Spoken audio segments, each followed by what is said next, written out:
While on tour, an indie rock band meets a captivating local who introduces them to her relatives who keep an unsettling secret. In June 1982, in the Falkland Islands, a British trooper named Sergeant Watts was by a bonfire, updating his comrade about the demise of 5 Argentinian soldiers. Unbeknownst to an armed officer, one of the fallen men, Antonio, whose face was painted black, unexpectedly rises and attacks him, causing his phone to drop to the ground. Later, Sergeant Watts awakened and saw the man before him holding a sharp tool and eating something. Unable to move, the officer threatens the stranger that he'll end him. Nevertheless, the man merely chuckled and gestured towards the ground. Upon noticing the bandage and boot, the soldier was shocked to realize that his lower leg had been severed. Moments later, Watts screamed as he figured out that the strange man was cooking and consuming his severed limb. In the present, a touring indie rock band known as the Ravens arrives in Baco, a small club in Argentina.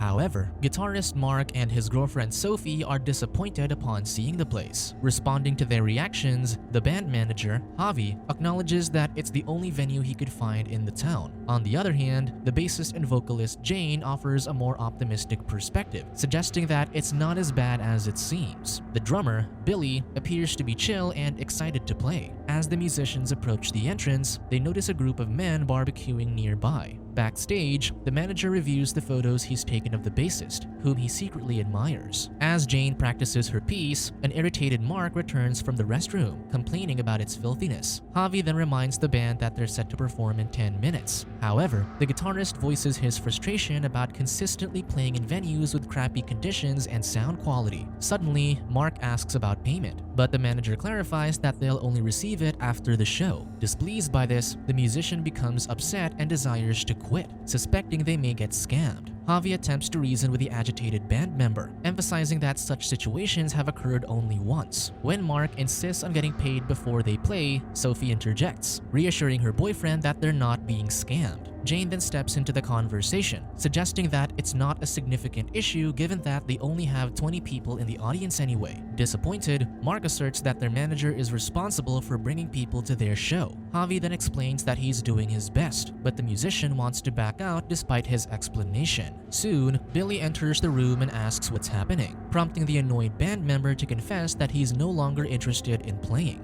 However, the drummer asserts that since it's the tour's last show, he doesn't care if nobody shows up. He will still not miss it. This statement sparks an argument between them, but eventually, Mark agrees not to ditch the band. During the band's performance later, their audience enthusiastically bangs their heads in response to the hardcore music. Suddenly, a woman named Carla joins the crowd, casting a sinister look toward the musicians as they end their song. After the show, the band bonds over drinks. Javi shares the photos from their performance with Jane. Abruptly, Billy excuses himself and heads to the bathroom to consume illegal substances. After that, he goes to the bar to order a drink and encounters Carla, who immediately praises him and his band. The drummer subtly flirts with her, and she reciprocates, offering him a bonus for his excellent performance. Soon, they move near the stage and begin dancing together, which Billy's groupmates and manager witnessed. Later, as the band prepares to leave, the drummer suggests to his bandmates that they should drop off Carla in her nearby town since her car broke down. However, Mark refuses, citing that their camper is already loaded. Despite Billy's efforts to convince them otherwise, Sophie insists that the woman take a cab instead. However, this only leads to an argument between Mark and Billy. Carla then interjects, proposing they stay at her place instead since the band has drinks and it's unsafe to drive in their condition. The woman tries to entice them by describing her place as a big country house with plenty of rooms. Additionally, she mentions that her uncle is hosting a big barbecue. Hearing this, the band agrees, and Carla promises to give them directions to her location. Later on the road, Javi notices that they're in the middle of nowhere and worries if they are in the right place. After the manager stops driving, an annoyed Sophie interrupts Carla and Billy, who share a romantic moment in the back of the camper. The guitarist's girlfriend blames the woman for their current situation, assuming she is a courtesan scamming them. Angered by this accusation, Carla storms out, threatening everyone that they will pay for mistreating her. Disappointed by his group's actions, Billy gets upset and chases after her. In shock at the drummer's sudden reaction, the band discusses not leaving their bandmate behind and begins a search. Unfortunately, he is nowhere to be found. Later, Mark suggests waiting for Billy for 30 minutes and leaving if he doesn't. However, the band sleeps inside the vehicle until the following day. Realizing that the drummer hasn't returned, Javi suspects something terrible might have happened to him. However, the guitarist dismisses his concerns, saying he's seen too many horror movies. Worried, Jane, looking into the distance, asks the manager where they're headed. He responds Epiquen. Upon hearing this, she directs the group to look outside, where they spot a signpost that reads Carla's hometown. Unbeknownst to them, Antonio emerges with a machete in the empty field, clutching a mysterious bag.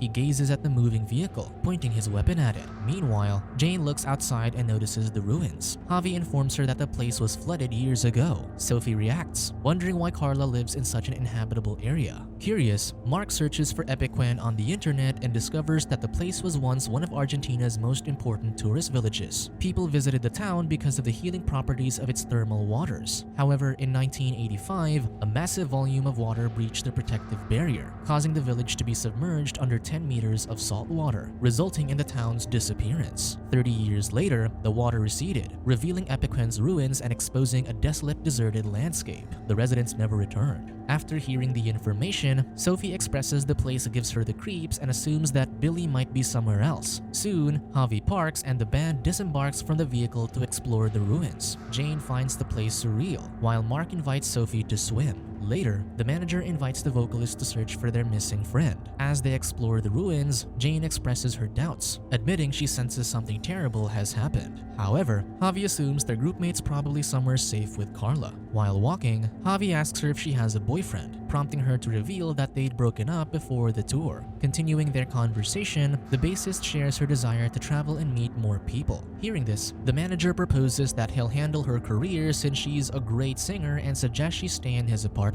Suddenly, their conversation's interrupted when Jane sees someone from afar. While Sophie's sunbathing, she vents her frustrations about Billy, expressing how he always ruins everything and they always have to clean up his mess. Suddenly, Mark stops responding, prompting Sophie to become worried.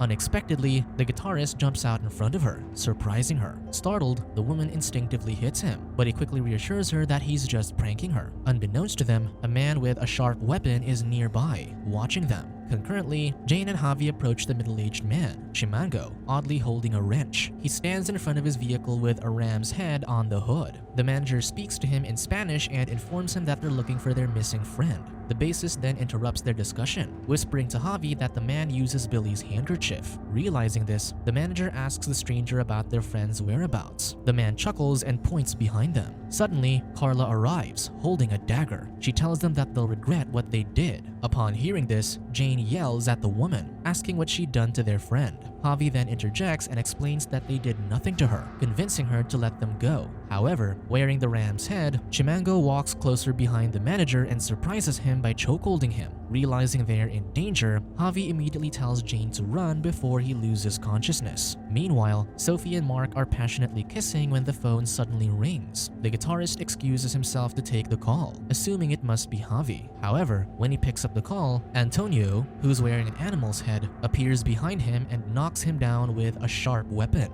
Sophie puts on her lipstick as she waits for her boyfriend's return. Suddenly, Antonio approaches her from behind and takes advantage of her. When the woman raises her mirror, she realizes it's a stranger, not Mark. Meanwhile, Jane runs from a man with a bat wrapped in barbed wire who's chasing her. She hides behind a post, but a muscular man named Tito catches her. To escape, the bassist uses her sharp tool to hurt the man. As she continues running, a vehicle follows her, driven by an old man named Tadeo. Relieved, she asks for help and he gives her a ride. However, the musician soon realizes the driver's not taking her out of town. She then looks at the sun visor and sees a photo of the old man and Carla, indicating they're related. When they arrive at the slaughterhouse, the woman tries to escape, but the stranger threatens her to stay put by showing her his pistol. Billy, Mark, Sophie, and Javi are chained and gagged in the holding pen. Jane's brought in shortly after, joining her friends in their miserable situation. Witnessing such an unfortunate sight, the drummer demands that Chimango release their friend. When the man does nothing and approaches him, the drummer accuses him of being weak and challenges him to fight man to man. Sitting on his throne, Tadeo hears about the musician's request and signals Carla to release Billy. Afterward, the band member fights with Chimango, ultimately knocking him down. When Billy's friends cheer for the drummer's victory, the old man shoots into the ceiling to silence them. He then tells Carla to tell the captives they will be released if they win one more fight. Upon hearing this, the group becomes hopeful. Soon, Tadeo calls Billy's next opponent, the muscular Tito, who ends up overpowering him. Tito delivers several punches to the musician, ultimately leading to his demise. Afterward, Antonio cooks the man's meat for dinner. When the food is served on the table, the old man proposes a toast before enjoying the meal. However, the captives are trembling and don't want to eat the food. Later, Chimango hands Tito a plate and asks him to eat in the corner. Then, he throws the piece of meat on the floor, and a mysterious hand grabs it. Mark, Sophie, Jane, and Javi don't like to partake in the meal in the dining area. To coerce them into eating, the old man shoots and gestures for them to eat the meat, prompting the terrified captives to comply. After tasting it, the bassist immediately spits the food and cuffs. Because of this reaction, Carla suddenly argues with her uncle. Following their disagreement, Antonio takes Mark while Chimango pulls Sophie out of the dining area, leaving the bassist and manager alone with the old man. Antonio brings the helpless guitarist into his room and takes out a needle to stitch the man's arm wound, causing him to endure excruciating pain. After this, he positions himself behind him and removes his clothing. On the other hand, Chimango brings the bound and gagged Sophie to the meat processing room. He lays her on the table and threatens her with a hook, intensifying her fear. Afterward, he puts on gloves and burns her leg with acid, causing her to endure excruciating pain as well. Meanwhile, Jane and Javi are brought back to the holding pen. Unaware of what's happening to their friends, they try to comfort each other during their unfortunate situation. Suddenly, the manager notices another bound woman, Erica, nearby and concludes that she might be the dog whom the cannibalistic family feeds. However, Jane assumes that, like them, she might be a captive too. Javi attempts to speak with her, but she hides herself. Worried, the bassist thinks that the family kept the woman alive and might do the same to her. Realizing this, she cries, expressing her desperation to go home. Suddenly, Javi notices that Jane's chain is loose. The captor forgot to lock her up. He immediately tells her about this, and the bassist can move to his area. The manager then uses his mouth to untie the rope binding her wrists. He advises her to escape, but she promises not to leave him because she fears he might get killed. Meanwhile, Tadeo asks Chimango to transfer Sophie to the bedroom. When he doesn't follow immediately, the old man threatens him with a gun. In another room, Mark sits helplessly before the TV where a soccer match between Argentina and England unfolds. Suddenly, Antonio takes a seat and lights a cigar. Eventually, he positions himself in front of his captive and tenderly kisses his forehead. Discovering Sophie in bed, Tadeo wakes her and points to a cherished photo of his old wife on the wall. He then places the white nightgown on Sophie, wishing to see her resemble the beautiful woman. Despite Sophie's confusion and tears, he insists she wears the dress, threatening her with a sharp weapon. Later, after the captive puts on the outfit, the old man kisses her on the cheek and prepares to place her on the bed. Concurrently, Tito heads to the holding pen and notices that Jane has escaped. After the muscular man checks the area, Javi calls him and immediately stabs him upon his approach. Jane explores the slaughterhouse and finds the keys on the wall near the bedroom. However, she quickly hides upon hearing Chimango's footsteps. Suddenly, Chimango enters the room and sees Tadeo with his arms wrapped around Sophie. This sparks an argument between them, and they fight over the woman. Chimango threatens to end the old man if he doesn't surrender the captive to him.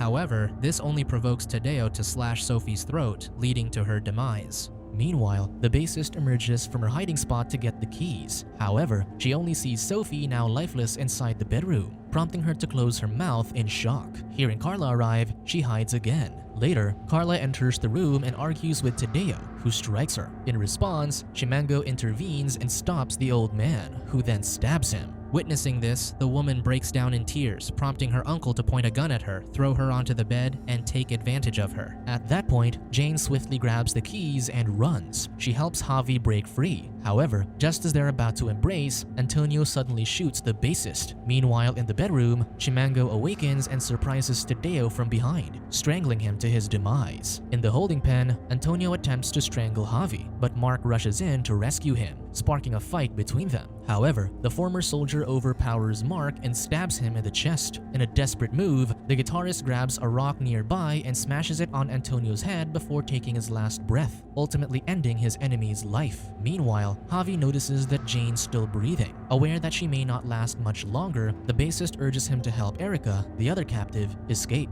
Following the bassist's demise, the manager approaches the woman, reassuring her they'll go home. He carries her, and as he passes by the hall, he locks eyes with Carla, who silently allows him to escape. Javi then takes Erica to the camper. However, as they're about to leave, the woman suddenly bites his neck, ending his life. Subscribe to watch more videos like this, turn on notifications and leave a like to help the channel out. Thank you for watching.